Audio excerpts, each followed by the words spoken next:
特朗普回家了，预想和我上期说的大差不差，但我今天不说谈话内容，我们一起看看他的移动座驾空军1号。大家好，我是微笑。空军1号堪称空中堡垒，也是美国总统移动的椭圆办公室。它搭载尖端科技，既是工程奇迹，也象征总统权力，承载着国家安全与历史传承的意义。这绝非普通波音客机，机身内部面积超371平方米，配有防弹玻璃窗与医疗套房，如同搭载喷气引擎的空中白宫。机载餐时可同时供100人用餐。这座神秘的空中宫殿暗藏哪些配置？它又有着怎样的起源？让我们回溯过往，一探究竟。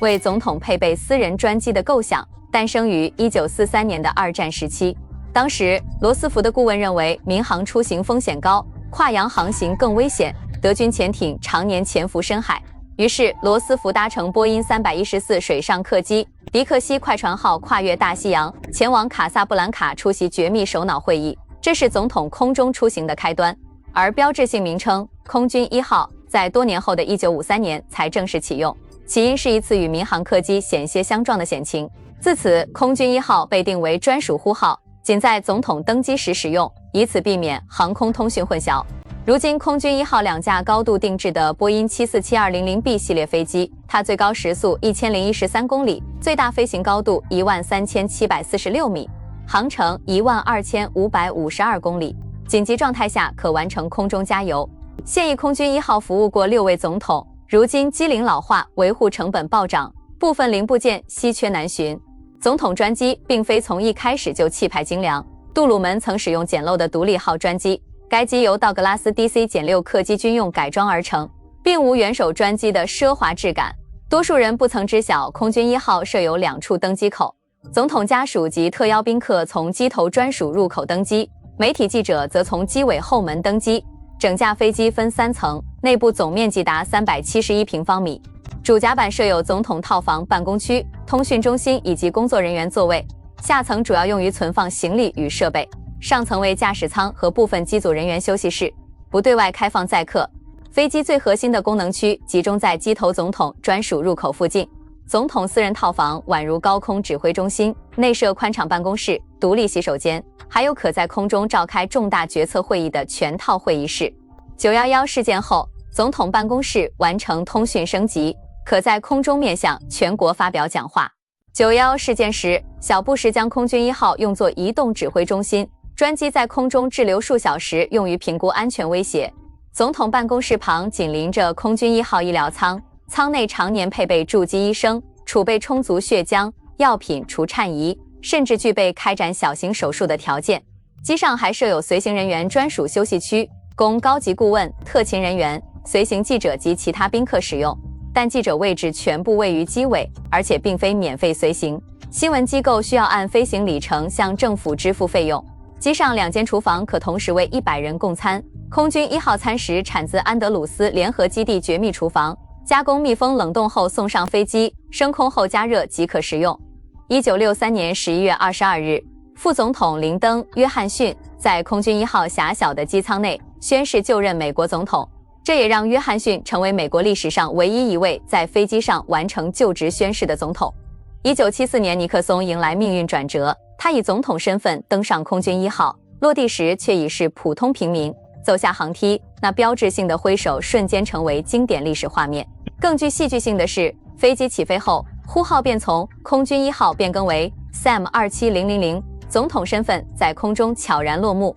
2016年，奥巴马降落在哈瓦那，成为88年来首位访问古巴的美国总统。这次行程打破了冷战以来两国长久的隔阂。飞机轮胎踏上古巴土地的那一刻，数十年的对等僵局仿佛迎来和解的契机。而2023加年的一次飞行尤为意义非凡。拜登总统在夜色中低调登机，没有欢迎仪式，也无媒体镜头随行。专机降落波兰后，成为现代首位前往乌克兰进行重要外交访问的美国总统。此次行程是空军1号数十年来最隐秘、后勤最复杂的任务之一，传递出坚定团结、无畏果敢的信号。空军1号简约的蓝白涂装暗藏深意。肯尼迪上任后，邀请设计大师雷蒙德·洛伊为专机设计外观，多款知名作品均出自他手。设计团队没有在机尾大面积喷涂美国国旗，而是采用简约线条搭配总统徽章，机身侧面以大写字母印上美利坚合众国字样，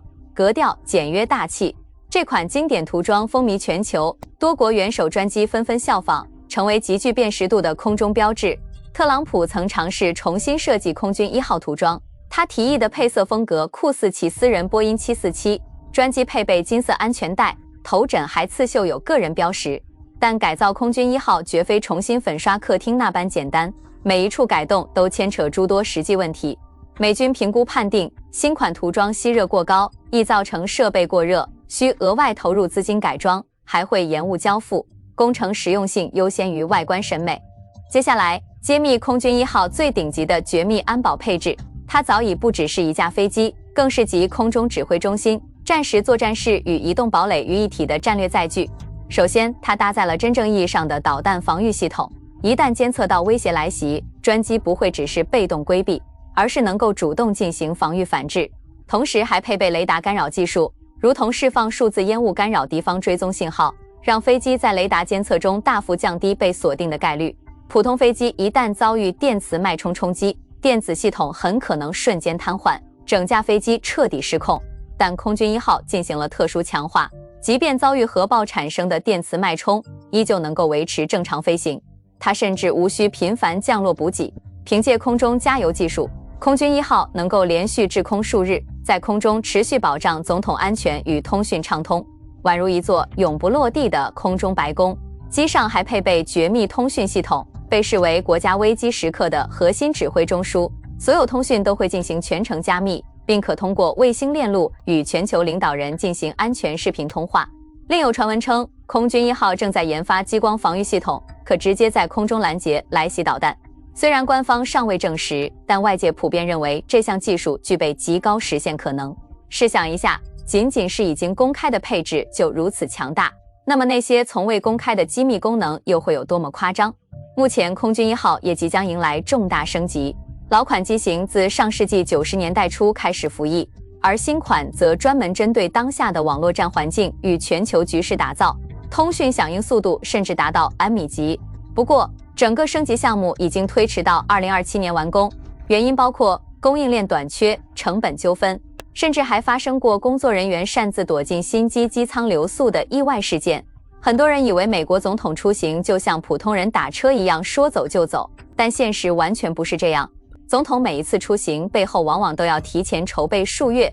不仅要准备备用专机，还要提前排查所有安全隐患，规划飞行航线，评估天气情况，甚至连沿途城市的医院都要提前完成应急对接。在总统正式出发前，多架货运飞机通常已经提前抵达目的地，负责运送总统专车、安保设备以及各种后勤保障物资。而真正夸张的其实还不是这些。总统坐进空军1号后，无论是发动军事行动、结束一场战争、向全球发表讲话，还是拨打一通重要电话，都可能在这架飞机上完成。某种意义上来说，空军1号早已不只是一架飞机，更像是一座漂浮在天空中的移动白宫。我是微笑，感谢观看，下期再见。